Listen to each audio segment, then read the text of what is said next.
तर नमस्कार शेतकरी मित्रांनो, पुन्हा आम्ही आलेलो आहे एका नवीन प्लॉट मध्ये आणि नवीन विषयावर बोलण्याकरता आमच्या कॅमेरामॅन विजयजी देऊळकर यांच्यासोबत.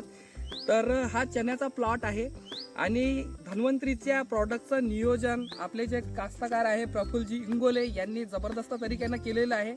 तर इथे तुम्ही जर्मिनेशन एवढं चांगल्या प्रकारे झालेलं आहे. तर जर्मिनेशनसाठी तुम्ही धन्वंतरीच्या कोणत्या प्रॉडक्टचा यूज केलेला आहे?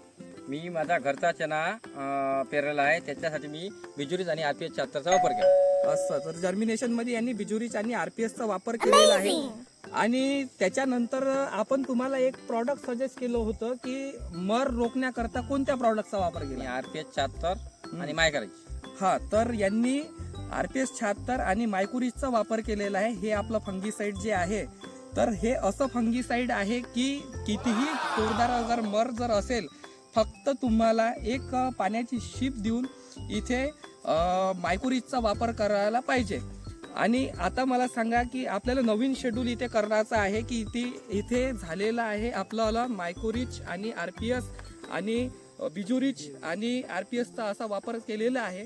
तर आता इथे फुटव्यासाठी आपण तुम्हाला सांगेल की आता आपल्याला जोरदार फुटवे पाहिजे. इथे तुम्ही पाहू शकता, दाखवा इकडे थोडंसं जवळून दाखवा. आता हे झाडाची साईज जी आहे, झाडाची साईज आपल्याला वाढवायची आहे. म्हणजे इथून एवढा पूर्णचा पूर्ण इलाका याने कव्हर करायला पाहिजे.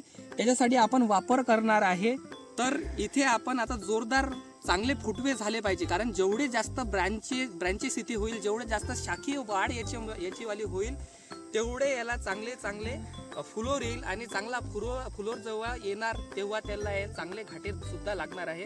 तर इथे आपण कोणत्या प्रॉडक्टचा वापर करणार आहे? इथे आपण प्रॉडक्टचा वापर करणार आहे अमिनो बेस आपला एक प्रॉडक्ट आहे, त्याचं नाव आहे स्प्रॉडरिच.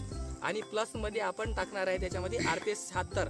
याचा जर डोस जर पाहतो म्हटलं तर प्रति पंप 25 ml चा डोस RPSचा आणि 20 ml चा डोस तुम्ही स्प्रॉडरिचच्या याच्यामध्ये टाकू शकता. म्हणजे दोन्ही मिक्स जर करतो म्हटलं तर 50चा याचा डोस होऊन जाईल. आणि कीटकनाशकाचा कोणता वापर करायला पाहिजे? कीटकनाशकामध्ये तुम्ही हलक्यात हलका इमॅमॅक्टिन बेन्झोएटचा सुद्धा वापर करू शकता, किंवा क्लोरोफ्लोरिपास आणि सायपरमिथ्रिन असा तुम्ही कीटकनाशकाचा वापर करू शकता. कारण त्याच्या मागे की जास्तीत जास्त हायफाय कीटकनाशकाचा वापर तुम्ही करू नका. कमी खर्चामध्ये चांगलं उत्पादन जर काढायचं असेल तर हलक्यात हलकं कीटकनाशक तुम्ही वापरू शकता. तर शेतकरी मित्रांनो, पुन्हा भेटूया एखाद्या नवीन प्लॉटमध्ये आणि पुन्हा एका नवीन व्हिडिओमध्ये भेटू. तोपर्यंत नमस्कार, धन्यवाद. इस वीडियो को लाइक करें, हमारे चैनल को सब्सक्राइब कर बेल आइकन जरूर प्रेस करें